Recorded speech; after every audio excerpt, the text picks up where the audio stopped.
त्याशिवाय देशातील पवित्र नद्यांच्या व सागरांच्या जलाने भरलेले कुंभही तेथे होते.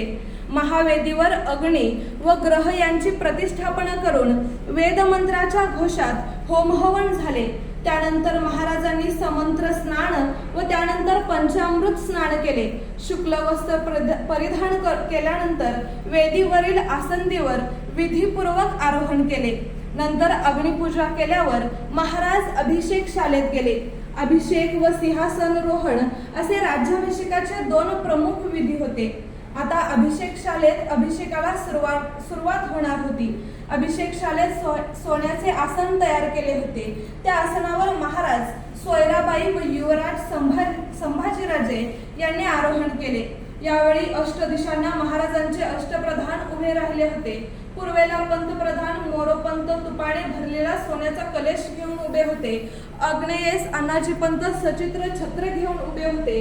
दक्षिणेस हंबीराव सेनापती दुधाने भरलेला रौप्य कलश घेऊन उभे होते.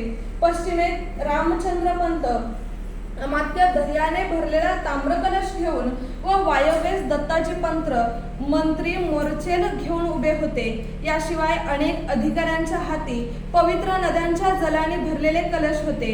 या सर्वांनी वेदमंत्राच्या घोषात महाराज, पट्टराणी व युवराज यांच्यावर अभिषेक केला व यावेळी वाद्यांचा गजर झाला.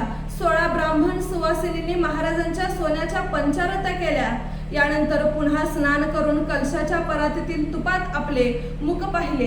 हिरे व सोने अलंकार घालून वस्त्र परिधान करून डोईस मंदिर बांधला.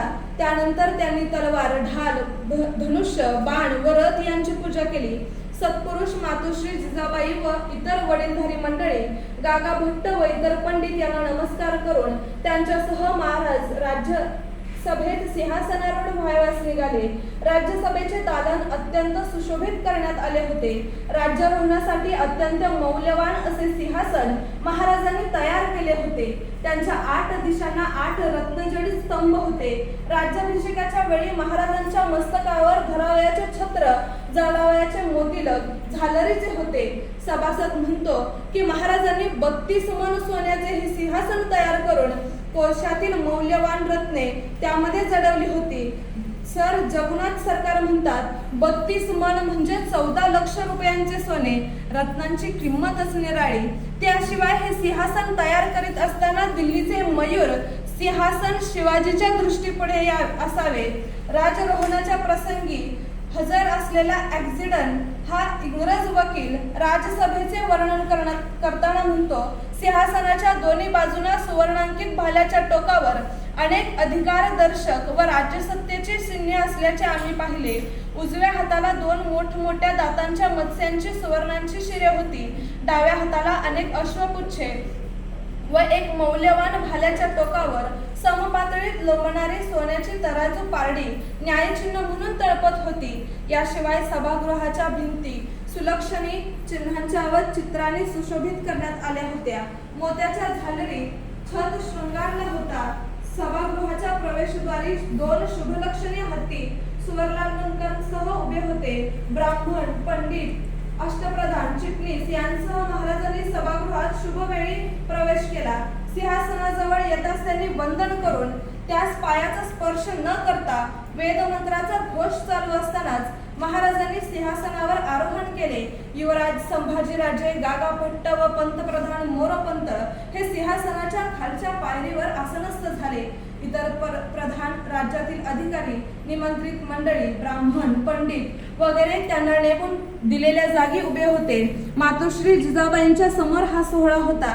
महाराजांनी सिंहासनारोहण करताच वाद्यांचा गजर झाला, दुदंबी झडल्या, रायगडावर तोफांचा गडगडाट झाला.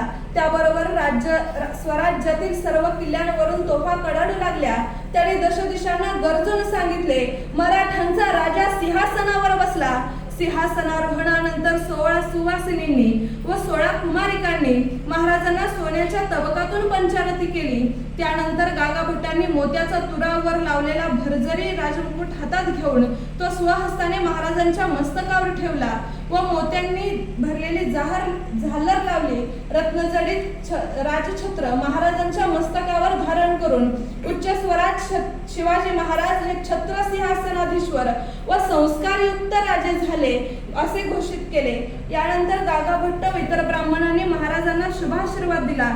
पंतप्रधान मोरोपंत यांनी महाराजांना मुजरा करून 8000 होणांचा अभिषेक केला। महाराजांनी या सोहळ्यासाठी अपार दानधर्म केला। विद्वान पंडित ब्राह्मण संत महंत ताळी तापसी इत्यादींना मुक्त हस्तदाने दिली। 24,000 होण केवळ दक्षिणेवर खर्च झाली। गागाभट्टांना 7,000 होण दक्षिणा देण्यात आली। 7 जून 1674 रोजी सुरू झालेला दानधर्म पुढे 12 दिवस चालू राहिला। रायगडाहून कोणीही रिक्त हस्ते परत गेला नाही।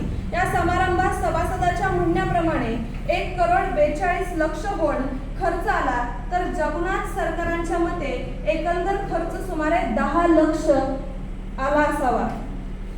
राज्याभिषेकाचे हिंदुस्थानाच्या इतिहासातील स्थान कृष्ण सिंहासारख्या मूढ पंडितांनी या जगात क्षत्रियच नाही मग हिंदूंच्या मध्ये राजा कसा निर्माण होऊ शकेल असा अपसमज व न्यूनगंड हिंदू समाजात पसरविला होता। या न्यूनगंडाविरुद्ध महाराजांना झगडावे लागले व खुद्द क्षत्रिय असताना देखील हे सिद्ध करण्यासाठी खटाटोप करावा लागला। त्यात ते यशस्वी झाले। राज्याभिषेकाने हे आता जाहीर करण्यात आले की क्षत्रिय नाहीसे झालेले नाहीत, ते जिवंत आहेत, ते राज्य संस्था निर्माण करू शकतात। समस्त हिंदू समाजाला दिलासा व चैतन्य देणारी ही घटना होती।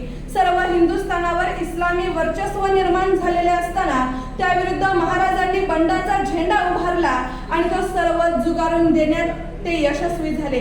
या इस्लामी लाटेपुढे यादवांचे सामर्थ्यशील साम्राज्य हतबल होऊन नष्ट झाले होते। विजयनगरचे साम्राज्यही शेवटी नाश पावले होते आणि हिंदू समाजात एक प्रकारची अवकळा प्राप्त झाली होती। चैतन्यहीन गोळ्यासारखा हिंदू समाज पडून होता। त्यात शिवाजी राजांच्या राज्याभिषेकाने चैतन्य भरले, जिवंतपणा आणला, हिंदूंचे राज्यपद निर्माण केले, आपल्या समाजाला उन्नत केले। महाराजांनी स्थापन केलेले राज्य केवळ मराठ्यांनाच प्रेरक ठरणारे होते असे नाही, तर इस्लामी वर्चस्वाखाली राहणाऱ्या इतर प्रांतातील असंतुष्ट प्रजेसही ते प्रेरक ठरणारे होते। इस्लामी सत्तेला यशस्वीपणे आव्हान देणारी हिंदूंची ही सामर्थ्यशील सत्ता म्हणून हिंदुस्थानातील सर्व जाती जमाती महाराजांच्या राज्याकडे आता पाहू लागल्या होत्या। महाराजांचे राज्य म्हणजे जावळीच्या चंद्रावर मोऱ्याचे राज्य नव्हते। एवढेच नव्हे तर ते आदिलशाही सारखे राज्य नव्हते, कारण जावळीचा चंद्रावर हा नावाचाच राजा होता व आदिलशाही सुलतानाने आता मुघलांचे स्वामित्व स्वीकारले होते। महाराजांनी स्थापन केलेले राज्य हे स्वातंत्र्य होते, ते सार्वभौम होते, ते विशाल अथवा अफाट नसेल, पण ते कुणाचेही स्वामित्व मानत नव्हते, हे विशेष आहे। राज्याभिषेकाने अशा राज्याची राज्यशास्त्रीय व धर्मशास्त्रीय दृष्ट्या खरी स्थापना झाली। राज्याभिषेकामधील हा अत्यंत महत्त्वाचा मुद्दा आहे, हे आपण लक्षात घेतले पाहिजे। महाराजांची सर्वात मोठी कर्तबगारी हीच आहे। या कर्तबगारीचा खरा आविष्कार राज्याभिषेकामधून दिसून येतो। राज्याभिषेकाच्या संदर्भात आणखी एक घटनेची आठवण केली पाहिजे। महाराजांचे वडील शहाजीराजांच्या ठिकाणी स्वतंत्र शाही निर्माण करण्याचे सामर्थ्य होते, त्याप्रमाणे त्यांनी स्वातंत्र्य निजामशाही निर्माण केली। अल्पवयाच्या निजामशाहीला मांडीवर घेऊन स्वतंत्र शाहीचा पुकारा त्यांनी केला, परंतु स्वतःच राज्याभिषेक करून घेतला नाही। परिस्थितीमुळे म्हणा किंवा त्यांच्या विचारसरणीच्या मर्यादेमुळे म्हणा, त्यांना ते शक्य झाले नाही।